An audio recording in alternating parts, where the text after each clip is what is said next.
आज की कहानी का नाम है गड़ा हुआ धन। एक गांव में रमेश नाम का एक किसान रहता था।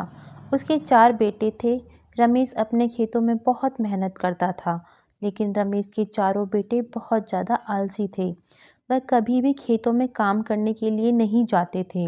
वह सारा दिन अपना समय गांव में इधर-उधर बैठकर बिताया करते थे। एक दिन रमेश ने अपनी पत्नी से बोला कि आज मैं जिंदा हूँ तो सब कुछ सही चल रहा है। मेरे बाद कौन खेती करेगा? हमारे बच्चों ने तो आज तक खेतों में कदम तक भी नहीं रखा है। रमेश की पत्नी ने कहा, कोई बात नहीं, धीरे धीरे यह सब काम करने लगेंगे। इसी तरह से धीरे धीरे समय गुजरता जा रहा था।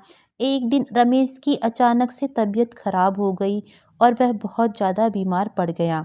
इस दौरान रमेश अपनी पत्नी से कहता है कि चारों लड़कों को मेरे पास बुलाकर लाओ, मेरे पास समय बहुत कम है।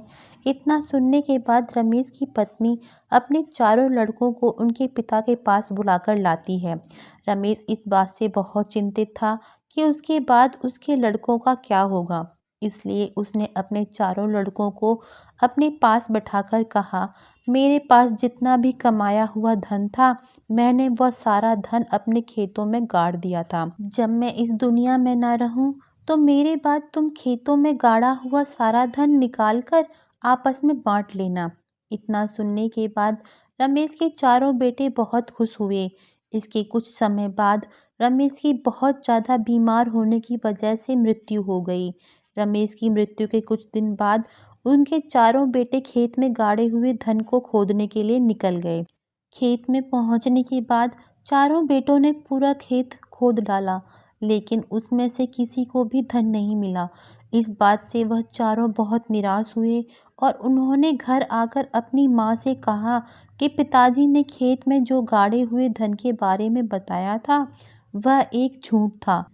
हम चारों ने पूरा खेत खोद डाला, लेकिन हमें खेत में कोई भी धन नहीं मिला। यह सुनकर उसकी माँ बोली कि तुम्हारे पिताजी ने अपने पूरे जीवन में यह घर और खेत ही कमाया है। अब जब तुमने इतनी मेहनत करके पूरा खेत खोद दिया है, तो अब उसमें बीज भी डाल दो।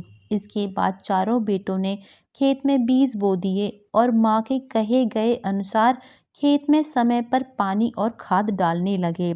समय बीतता गया और कुछ समय बाद खेत में फसल तैयार हो गई। तब उनकी माँ ने अपने चारों बेटों से फसल की ओर संकेत करते हुए कहा कि तुम्हारे पिता खेत में गाड़े हुए जिस धन की बात करते थे, यही है वो धन।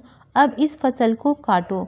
फसल काटने के बाद चारों बेटों ने फसल को बाजार में बेचा और उससे जो भी पैसे मिले, उससे उन्हें बहुत ही खुशी मिली। इसके बाद चारों बेटे घर आ गए तो माँ ने कहा कि बेटा, तुम्हारे पिताजी तुम्हें यही समझाना चाहते थे कि एक किसान के लिए खेतों में मेहनत करके उगाई हुई फसल ही उनका असली धन है।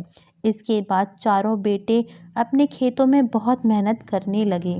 इस कहानी से हमें यह शिक्षा मिलती है कि मेहनत करके हम जो भी कमाते हैं, वही हमारा असली धन है और मेहनत से ही हमको हर क्षेत्र में सफलता प्राप्त होती है। इसलिए हमको अपने अपने कार्य क्षेत्र में सदैव परिश्रम के लिए तत्पर रहना चाहिए।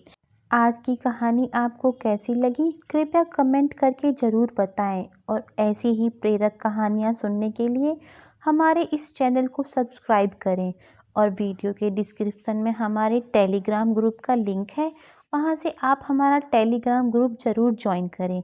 आप सभी का बहुत बहुत धन्यवाद।